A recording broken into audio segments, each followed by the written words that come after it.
का विषय है वर्ष 2024 में पौष प्रदोष व्रत कब है। 8 जनवरी को है या फिर 9 जनवरी को है। इस दिन मासिक शिवरात्रि का बन रहा है संयोग। पौष महीने के कृष्ण पक्ष का प्रदोष व्रत बहुत खास है। इस दिन शिव की प्रिय मासिक शिवरात्रि भी होगी। ऐसे में साल 2024 के पहले प्रदोष व्रत की सही तारीख, पूजा मुहूर्त जान लें। प्रदोष व्रत हर संकट से मुक्ति पाने के लिए बहुत लाभकारी माना जाता है। जनवरी में पौष महीने और साल 2024 का पहला प्रदोष व्रत बेहद महत्वपूर्ण होगा, क्योंकि इस दिन शिव की प्रिय रात्रि यानी कि मासिक शिवरात्रि व्रत का संयोग भी बन रहा है। प्रदोष व्रत में शिव पूजा शाम के समय की जाती है, इसलिए त्रयोदशी तिथि जिस दिन संध्या काल में पड़ रही हो उस दिन प्रदोष व्रत मान्य होता है। इस साल के पहले प्रदोष व्रत की डेट को लेकर कन्फ्यूजन है, तो जहां सही तारीख और पूजा मुहूर्त जान लें। पंचांग के अनुसार पौष माह के कृष्ण पक्ष की त्रयोदशी तिथि 8 जनवरी 2024 को रात्रि 11:58 पर शुरू होगी और अगले दिन 9 जनवरी 2024 को रात्रि 10:24 पर इसका समापन होगा। इस साल का पहला प्रदोष व्रत 9 जनवरी 2024 को रखा जाएगा। शिव पूजा के लिए इस दिन शाम 5:01 से रात्रि 8:24 तक शुभ मुहूर्त रहेगा। साधक को 2 घंटे 43 मिनट का समय मिलेगा। प्रदोष व्रत और सार की पहली मासिक शिवरात्रि एक साथ 9 जनवरी 2024 को रात्रि 10:24 के बाद चतुर्दशी तिथि शुरू हो जाएगी, जो 10 जनवरी रात्रि 8:10 तक रहेगी। ऐसे में शिवरात्रि का व्रत करने वाले मासिक शिवरात्रि की पूजा देर रात 12:01 से देर रात 12:55 के शुभ मुहूर्त में कर सकते हैं।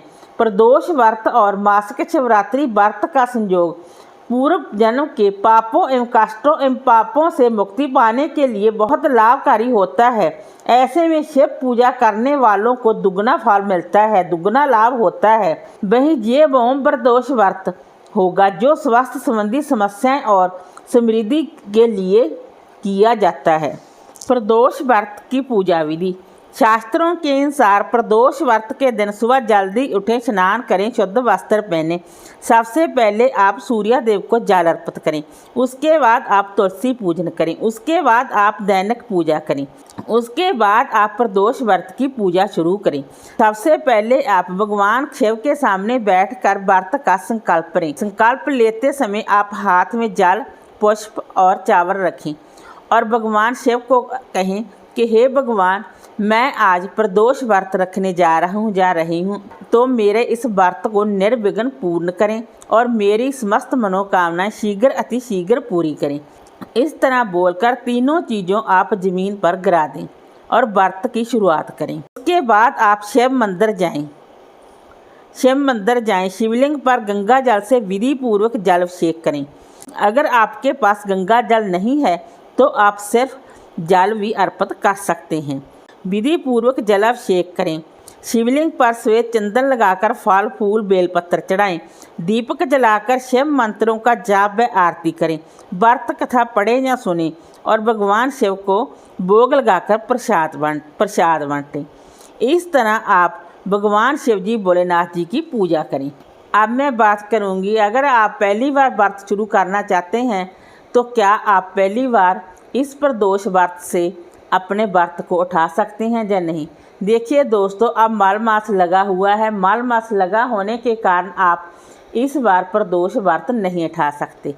अगर आप प्रदोष व्रत उठाना चाहते हैं तो 15 जनवरी के बाद माल मास समाप्त हो जाएगा। उसके बाद आप प्रदोष व्रत उठा सकते हैं, या फिर कोई भी आप व्रत उठाना चाहते हैं तो आप उठा सकते हैं, क्योंकि माल मास लगा होने के कारण ना तो किसी व्रत का अध्यापन किया जाता है और ना ही किसी व्रत को उठाया जाता है।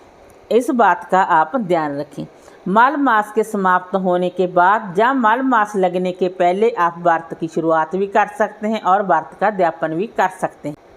अब मैं बात करूंगी किस व्रत से हम प्रदोष व्रत की शुरुआत करें। आप सोम प्रदोष व्रत या फिर शनि प्रदोष व्रत से आप अपने व्रत की शुरुआत कर सकते हैं। सोम प्रदोष व्रत से शुरू करने से आपकी समस्त मनोकामनाएं पूर्ण होंगी। अगर आप शनि प्रदोष व्रत से शुरुआत करते हैं तो आपको संतान की प्राप्ति होगी। अदरवाइज़ आप किसी भी प्रदोष व्रत से आप व्रत की शुरुआत कर सकते हैं, आपको कोई दोष भी नहीं लगेगा। अब मैं बात करूंगी क्या दोनों प्रदोष व्रत रखने चाहिए कि एक प्रदोष व्रत रखना चाहिए। मैं तो यही कहूँगी कि आपको दोनों प्रदोष व्रत ही रखने चाहिए, परंतु कुछ लोग एक ही प्रदोष व्रत रखते हैं, कृष्ण पक्ष या शुक्ल पक्ष दोनों में से एक ही प्रदोष व्रत करते हैं। आपको दोनों प्रदोष व्रत रखने चाहिए। अब मैं बात करूंगी कितने व्रत रखने चाहिए। कम से कम आपको 11 व्रत जरूर करने चाहिए। पूरे साल के व्रत करें। पूरे साल में 24 प्रदोष व्रत आते हैं। जिस समय मल मास लगा हुआ हो उस समय साल में 26 प्रदोष व्रत आते हैं।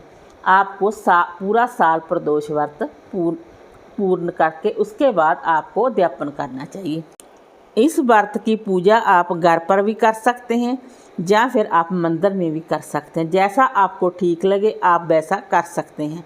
इस व्रत में आप निर्जला व्रत भी रख सकते हैं या फिर आप फलाहार व्रत भी कर सकते हैं। इस व्रत में अनाज का सेवन नहीं किया जाता, ना ही इस व्रत में नमक का सेवन किया जाता है। भगवान शिवजी भोलेनाथ जी का कोई भी व्रत हो उसमें नमक का सेवन नहीं किया जाता। अगर आपका मीठा खाने से स्वास्थ्य बिगड़ता है या फिर आपका बीपी लो होता है तो आप सेंधा नमक खाकर इस व्रत को पूर्ण कर सकते हैं। कहते हैं कि ना करने से कुछ करना अच्छा होता है। ये नियम सिर्फ उन्हीं के लिए है जो इस व्रत को मीठा नहीं कर सकता। अदरवाइज़ आपको मीठा व्रत ही करना चाहिए, आपको नमक का सेवन नहीं करना चाहिए। इस व्रत में अगर आपने निर्जला व्रत किया है तो शाम की पूजा के बाद आप जलपान फलाहार कर सकते हैं। अगर आपने फलाहार व्रत किया है तो दिन में दूध चाय लेकर शाम के समय एक समय आप हाथ से बना हुआ फलाहार कर सकते हैं। वो भी आपको मीठा फलाहार ही लेना होगा। वीडियो अच्छी लगी हो तो लाइक कीजिए, शेयर कीजिए, सब्सक्राइब कीजिए। Thanks for watching this video.